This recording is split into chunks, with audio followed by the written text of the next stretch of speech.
The year is 1980. Randall Texas Cobb is an up-and-coming heavyweight boxer who's established himself as a potential future master in kickboxing after winning the first ever world tournament of the sport.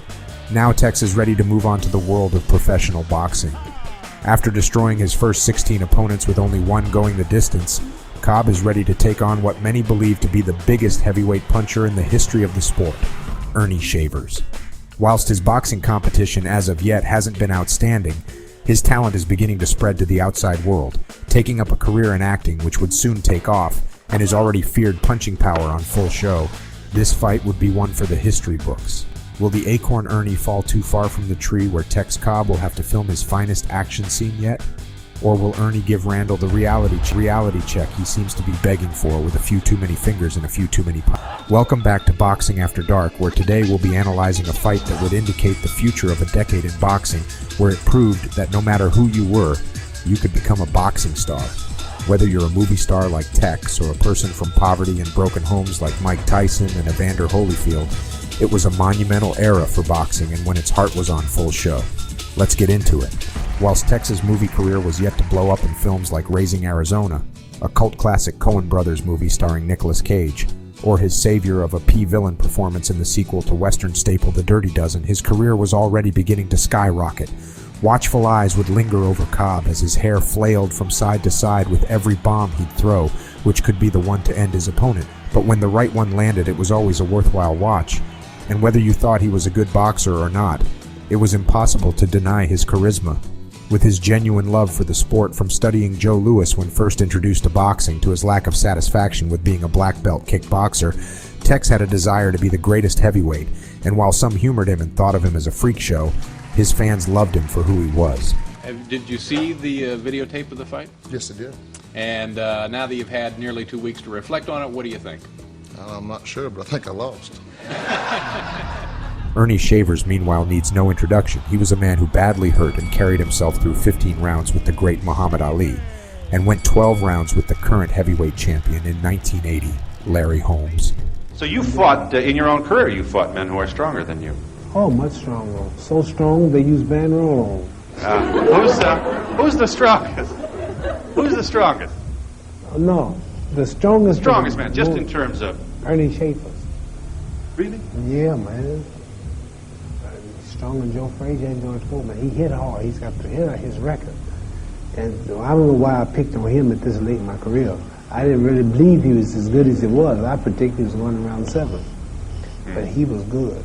He took all I had and he hit real hard.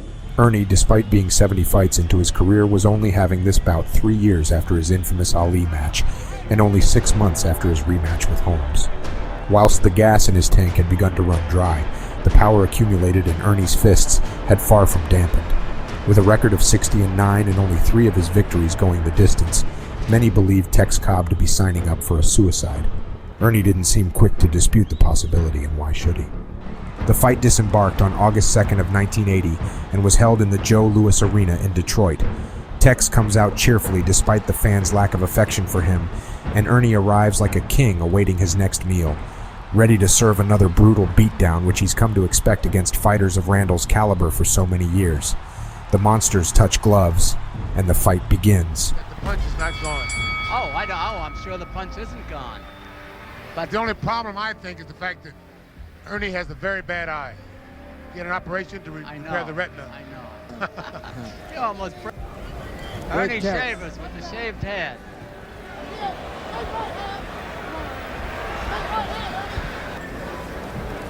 See that his hands are hit. A problem you have that, like when your legs is a big hard punch.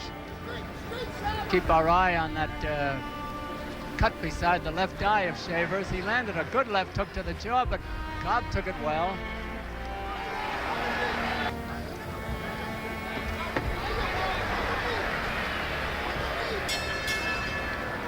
Round 1 starts off as tense as could be expected.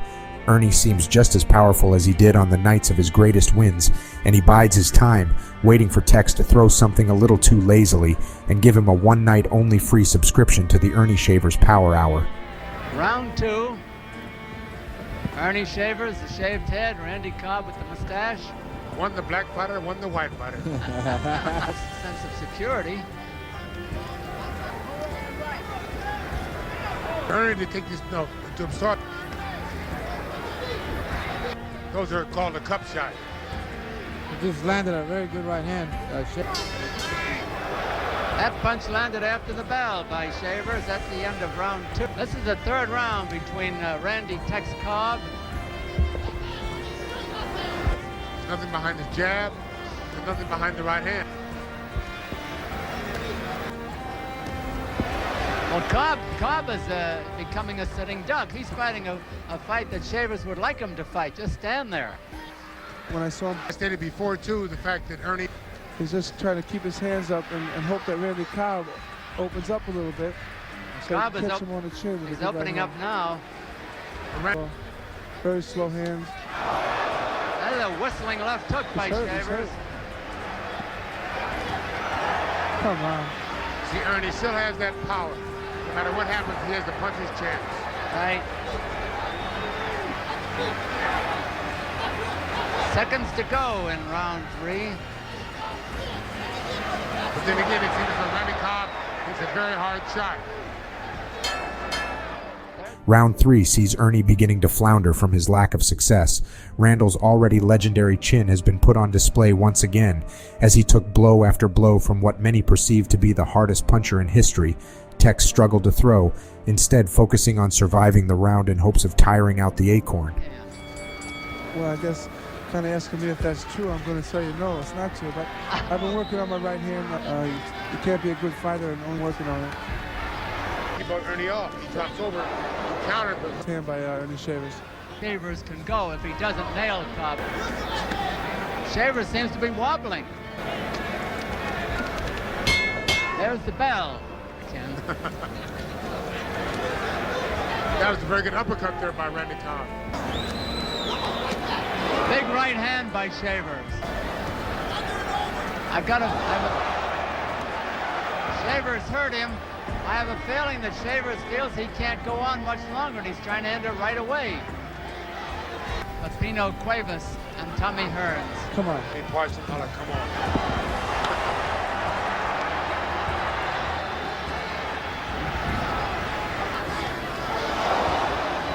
Big 1-2 by Shavers. Cobb is taking the punch as well.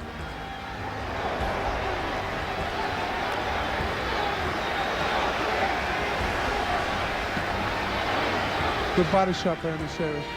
These men are trading punches now, Don. You hit me, I'll hit you. It's turned into a good fight. And both men are very tired. Battle of attrition now. 30 seconds to go in the round. Earnie is dead tired. He's real tired. He could go. Cobb, the tide has turned. There's the bell. After a weak last 3 minutes, Earnie has a second wind of energy early on in round 5 and swings power jabs and uppercuts from all angles towards Randall. Things stay even between the two warriors, and Cobb takes more punishment with a smile on his face. Round 6. Earnie Shavers and Randy Cobb. Cobb lands the first big one. Earnie Shavers getting ready to go. Shavers put a big body punch in there. On the borderline. Whoa!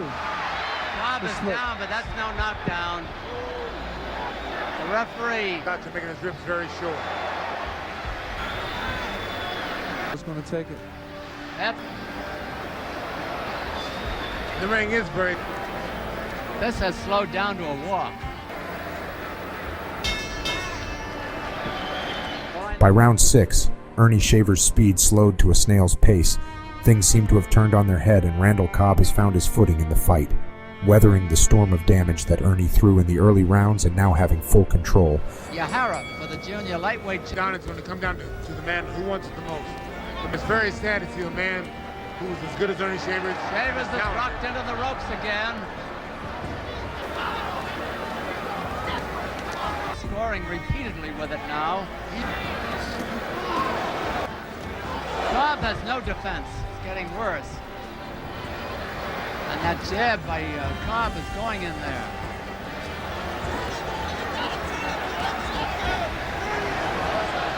Shavers is taking a battering now. Half a minute to go in the round. Where's the referee at? They could stop this now. Would be a good idea. Six left.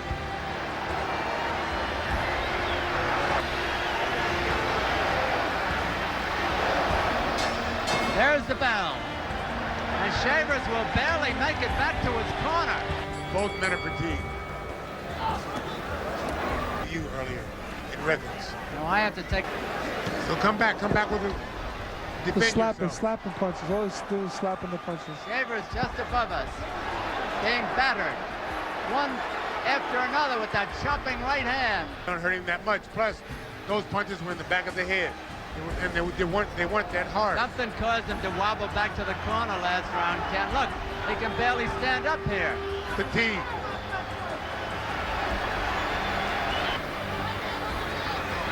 See that he's tired, his legs barely hold him up. Plus the split. Yeah, this is unnecessary now. And also, Don. That's all. They're gonna stop it. They stopped in the 8th round. The winner is Randy. A legend of the ring has been defeated once more, and Randy seems to be the full package as a heavyweight. From his irregular pattern of fighting to the power in his hands, and being the owner of the jaw of Giga Chad himself, Cobb seems to be a future great. But would things enroll like that? Or would the balance of the arts, sports, and entertainment cause Randy to subject himself to irrelevance by the end of his career? Well, whilst never fading into irrelevance, Randall Cobb never quite managed to garner as much hype again as he did here. His next bout would be against another legendary power puncher, Ken Norton, a man who many believe to have gotten robbed against Muhammad Ali. Tex lost the matchup via split decision, and whilst he would go on to lose a half a dozen more times, most famously to Larry Holmes, he would never get knocked out on his travels. Randall, although never a worldwide favorite, had more than his fair share of fans, and was respected by all who watched him due to his perseverance no matter how hard the fight. And if people didn't like his maddening style with punishment being a part of his strategy, his humor that would always be on show whether he won or lost would always bring around his haters. Ernie, despite being over 70 fights into his career, would go on to fight for many more years, admittedly against much lesser fighters than those he had fought and beat in the late 70s, but some respectable talent nonetheless. As far as notable bouts after his performance against Cobb, his most fondly remembered was his knockout victory against Hall of Famer Joe Bugner. Ernie was a respected legend among all of the 70s greats, and has gone down in infamy for his destructive knockouts and close bouts with multiple of potential top 10 heavyweights of all time. And Ernie's blessings have been far from ignored, with Muhammad Ali claiming Shavers to be the hardest puncher he ever fought. Ernie sadly passed away on September 1st of 2021 and received a hero's farewell by huge boxing fans and casual watchers alike. We bid the great Earnie Shavers farewell, and may he rest in peace. If you've enjoyed this video and would like to see more from Boxing After Dark, feel free to subscribe to the channel and don't be afraid to drop a like and comment. Thank you for watching.